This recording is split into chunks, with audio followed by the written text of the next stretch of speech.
Hi viewers, সবাই কেমন আছেন? আমি ডাক্তার সঞ্জয় কুমার। আশা করি আপনারা সবাই ভালো আছেন। তো আপনাদের নিকট আজকে শুরু করতে চাই ছোট্ট একটি বিষয়, সেটা হচ্ছে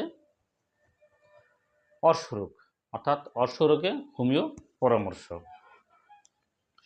তো অর্শরোগের বিভিন্ন ক্যাটাগরি বা বিভিন্ন ধরনের হয়, তার মধ্যে একটি আছে রক্তপাতযুক্ত অর্শ। টয়লেট করার সময় টাটকা লাল রক্ত পড়ে, হালকা ব্যথা হয়, হঠাৎ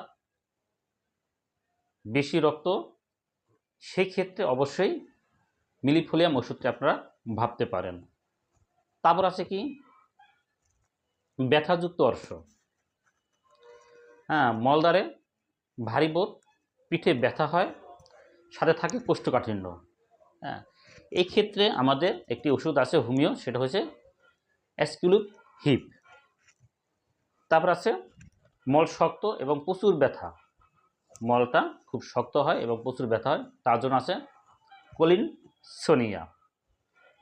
এরপর আছে কি কোষ্ঠকাঠিন্য প্রধান সমস্যা হলে, অর্থাৎ বারবার চাপ দিতে হয়, সম্পূর্ণ কোষ্ঠ পরিষ্কার হয় না, একটু কোষ্ঠ পরিষ্কার হলেও খুব আরাম লাগে, সেই ক্ষেত্রে আমাদের হোমিও ওষুধ আছে নাক্সভম। এবার আছে মলদ্বার ফুলে বাইরে বেরিয়ে এলে, তার জন্য আছে